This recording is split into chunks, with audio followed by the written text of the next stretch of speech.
Hello everyone, welcome back to our channel Fluent Spoken English. This is Satyankam Reddy. How are you all?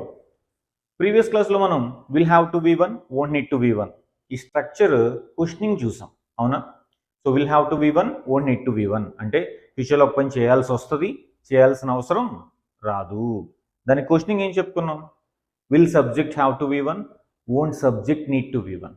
ఓకేనా? Will subject have to be one, won't subject need to be one అంటే ఫ్యూచర్లో ఒక పని చేయాల్సి వస్తుందా, చేయాల్సిన అవసరం రాదా? ఈ క్వశ్చనింగ్ స్ట్రక్చర్ మనం లాస్ట్ క్లాస్లో చూసాం. అయితే ఈ రోజు క్లాస్లో నెక్స్ట్ స్ట్రక్చర్ తెలుసుగా మీకు, ఆల్రెడీ మనం స్టేట్మెంట్స్ నేర్చుకున్నాం. ఏంటి? వాంటెడ్ టు వి వన్, ఏంటి wanted to V one, didn't want to V one అంటే సబ్జెక్ట్ ఒక పని చేయాలనుకున్నాడు, చేయాలనుకోలేదు. ఓకేనా? ఫర్ ఎగ్జాంపుల్, నేను నీకు కాల్ చేయాలనుకున్నాను. I wanted to call you yesterday. ఓకేనా? నేను నిన్న మీ ఇంటికి రావాలనుకున్నాను. I wanted to come to your house yesterday. ఓకేనా? ఇలా అంటే నేను ఒక పని చేయాలనుకున్నాను.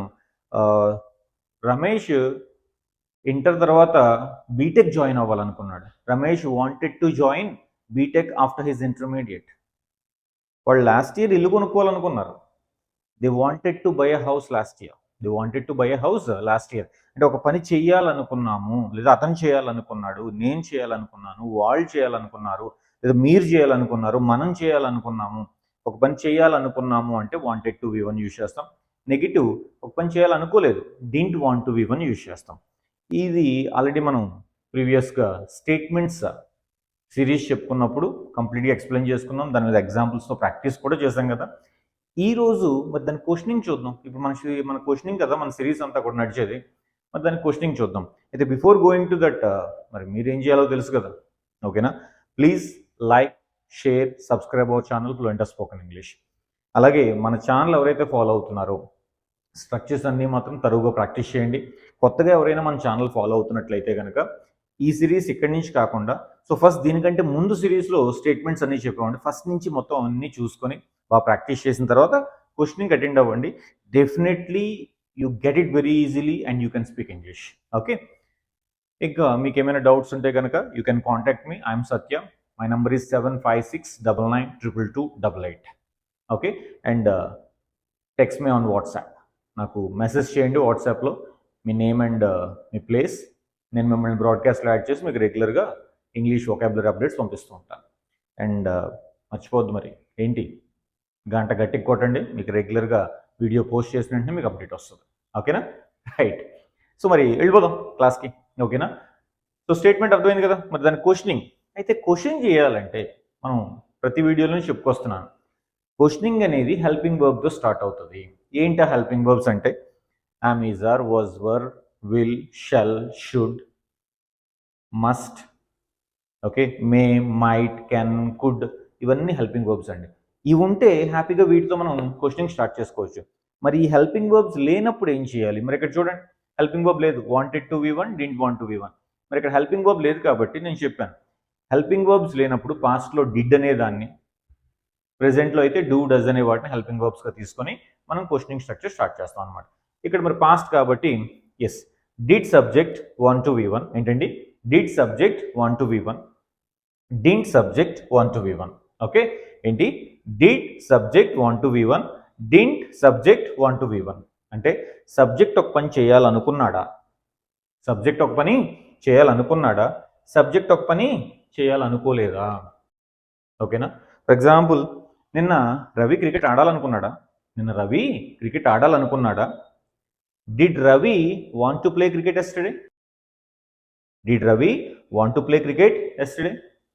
నిన్న సీత మూవీకి వెళ్ళాలనుకుందా. Did Sita want to go to a movie yesterday. Latha వెళ్ళాలనుకోలేదా. Didn't Latha want to go, didn't Latha want to go. Did Sita want to go but didn't Latha want to go. అంటే సీత వెళ్ళాలనుకుందా, లత వెళ్ళాలనుకోలేదా. ఓకేనా? నిన్న నువ్వు క్లాస్కి రావాలనుకోలేదా. Didn't you want to come to the class yesterday, didn't you want to come to the class yesterday. అర్థమైందా? అంటే ఒక పని చేయాలనుకున్నావా, లేదా ఒక పని వాళ్ళు చేయాలనుకున్నారా, లేదా ఒక పని మనం చేయాలనుకున్నామా, నువ్వు చేయాలనుకున్నావా. అంటే సబ్జెక్ట్ ఒక పని చేయాలనుకున్నాడా, లేదా సబ్జెక్ట్ ఒక పని చేయాలనుకోలేదా అని చెప్పడానికి మనం సో ఈ wanted to V one, didn't want to v1 as statement, did subject want to v1, didn't subject want to v1, ఇది దానికి క్వశ్చనింగ్ అనమాట. ఓకేనా? ఈ స్ట్రక్చర్ని యూజ్ చేసుకొని మనం క్వశ్చనింగ్స్ చేయాలన్నమాట. ఓకేనా? వాళ్ళు నిన్న మనతో మాట్లాడాలనుకున్నారా? Did they want to talk to us yesterday? Did they want to talk to us yesterday? నిన్న రవి పర్మిషన్ తీసుకోవాలనుకున్నాడా? Did Ravi want to take permission yesterday? Or did Ravi want to take a leave yesterday? నేను Ravi leave తీసుకోవాలనుకున్నాడా, లేదా leave పెట్టాలనుకున్నాడా? Did Ravi want to take a leave yesterday? అర్థమైందా? అంటే ఒక పని చేయాలనుకున్నారా? ఎవరైనా ఒక పని చేయాలనుకున్నారా అంటే మనం యూజ్ చేయాల్సిన స్ట్రక్చర్ ఇది. ఓకేనా? అది చేయాలనుకోలేదా అంటే మనం యూజ్ చేయాల్సిన స్ట్రక్చర్ ఇది. సో ఈ స్ట్రక్చర్ని యూజ్ చేసుకొని create your own examples and practice it. So definitely you'll get it very easily. ఒకటేనండి, చెప్పాను కదా, I been telling you the same thing since beginning. Practice only makes you speak. గుర్తుపెట్టుకోండి, ఇది మాత్రం మర్చిపోదు. Only practice makes you speak. మీరు రెగ్యులర్గా తరువుగా ప్రతి స్ట్రక్చర్లోనూ పర్ఫెక్ట్ అవ్వండి. You can speak English, I can give you the assurance. Okay, next క్లాస్లో మరి దీనికి ప్రెజెంట్ స్ట్రక్చర్తో మళ్ళీ కలుసుకుందాం. అంటిల్ దెన్ తెలుసుగా ఏం చేయాలో, ఈ ప్రాక్టీసింగ్.